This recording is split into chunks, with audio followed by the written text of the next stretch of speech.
Hello, you lovelies. Let's talk all about Daredevil Born Again, Episode 6, an episode chock full of tension, trauma, and so much more. This episode brought us, spoilers by the way, spoilers for Episode 6. This episode brought us Jessica Jones. It brought us an incredible new look at the relationship with Kingpin and Daredevil in a different way than we've seen even after 5 seasons. And it brought us a very, very intense cliffhanger leading into the third act of the show. This episode was a full-on pressure cooker. And I thought, to be honest, the way we left things with Vanessa dying definitively in that incredibly emotionally powerful Episode 5, I thought the city on fire was going to be very much where we started with Episode 6. So I was really impressed that this episode really kept paralleling that our two leads in Matt Murdock and Wilson Fisk still have more to lose. I kept thinking like there's nothing else that can be taken from these men. This is the third act, we're going into it. But then we see with Wilson, who is silent most of this episode, that even now, having lost the thing he cared about most, the city is still something he loves so dearly. Vanessa, that painting, and the city are his great loves, and this episode pushes him even further by having Mr. Charles, who is beautifully set up throughout this season, have the ability to take away the governor's support, to bring in the attorney general, to have him potentially lose everything. You need stakes to constantly be building, especially in a long form thing like a TV show.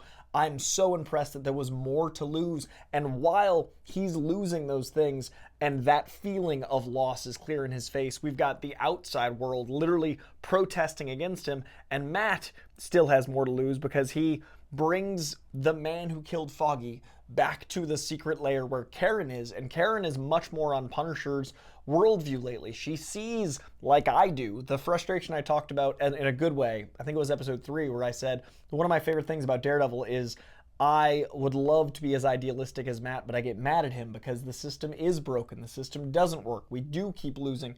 This episode has Karen address that, but also we've been fighting Kingpin as viewers, watching Kingpin be the antagonist through Daredevil Born Again, well, through Daredevil Born Again, through Echo, through Hawkeye. Like, we've had a lot of Kingpin, and I love Karen just saying, like, hey, stop choosing them, choose us.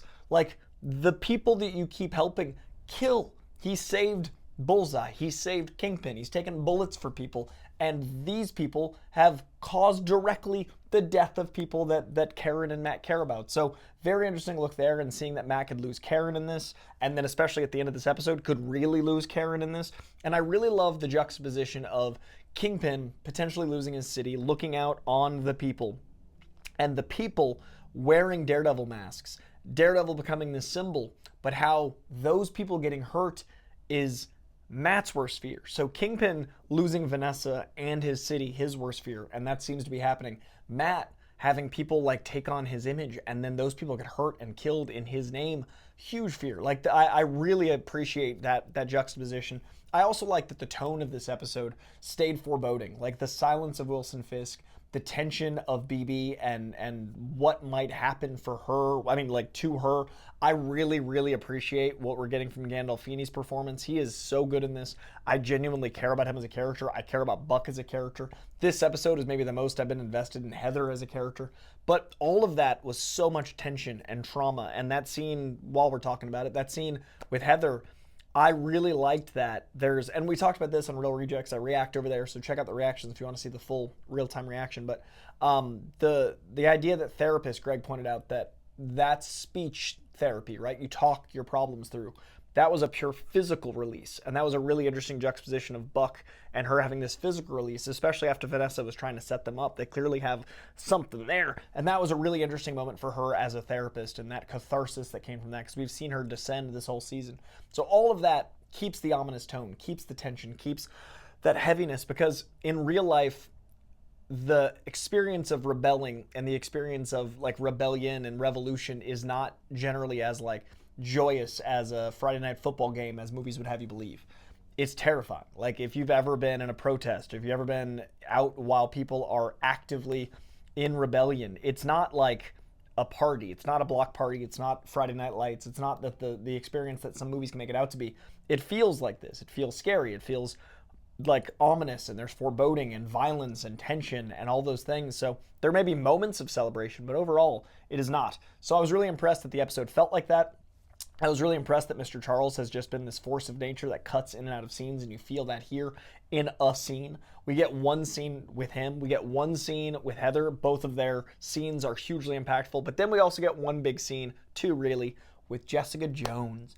Jessica Jones is back. We get Danielle Cage canon in the MCU. Danielle Cage is the daughter of Jessica Jones and Luke Cage. She is from the comics. There are a bunch of fun arcs in the New Avengers saga where basically that character is a fully formed character, but she needs a babysitter. So we got some fun stuff with like Squirrel Girl being a good babysitter. Anyway, Danielle Cage, really fun to see her in this, but also ask the question of where is Luke Cage? Like, we did not see Luke Cage. We do not know if she's a single mom. She's out in the suburbs. She's not living in the city. Is he still running Harlem's Paradise? Are they still together? Clearly his kid, but what is happening with their relationship? We don't get that answer, but I do love that she has removed herself from the city, and those ramifications are being felt outside of the city. That group, after she poked around at Mr. Charles, is now going outside of the jurisdiction of this vigilante task force. This is going to be bigger than just New York. And I think this is a really interesting way to bring in the Defenders, who we assume we're getting in season 3, but maybe we get some stuff in the finale. This is escalating so interestingly. And pacing show-wise, I really love that we get that fight with Jessica Jones after a great dialogue scene. The opening scene with her and her kid, great storytelling, and then the fight, great action. The choreography, so we see how Matt fights when he has someone superpowered with him versus when he's fighting by himself, because there's that fight with him and Kingpin later I'm going to talk about in a second.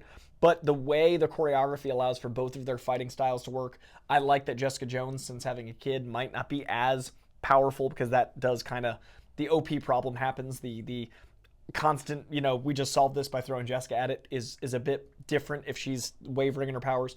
But Powell getting more and more hated even in that moment of maybe taking out Jessica, him being like this great lieutenant villain, really upped the stakes with Jessica, and then again with Karen at the end.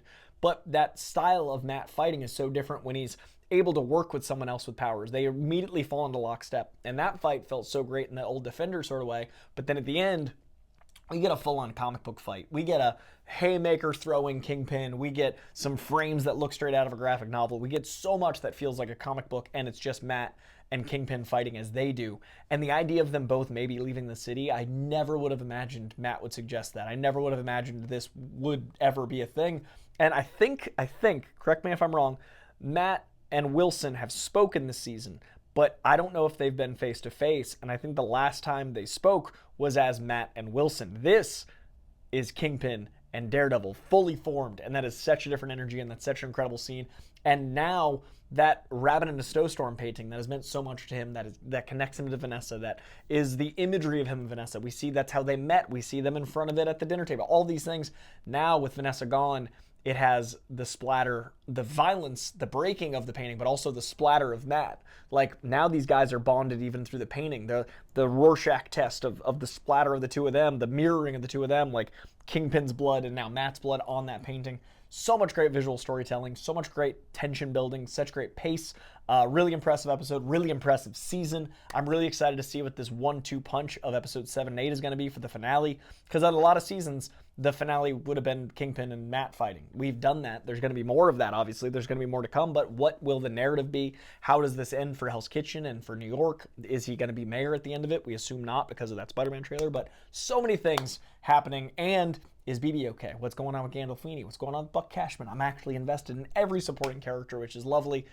Very impressed with this show. I would love to know your thoughts in the comments below. If you're new to this page, please hit that subscription bell. I cover movie, TV, and lots of comics. So if you're into that sort of thing, subscribe. And again, let me know what you thought of episode 6 of Daredevil Born Again, and press like while you're pressing buttons. I'll see you next week for episode 7, our penultimate episode. I'll see you even sooner for coverage of The Boys, as well as any big movies that are happening in the next couple of days, and live streams on weekends, plus lots and lots of CinemaCon stuff just happened, so there's coverage there. Check out the stuff. I appreciate you. Bye.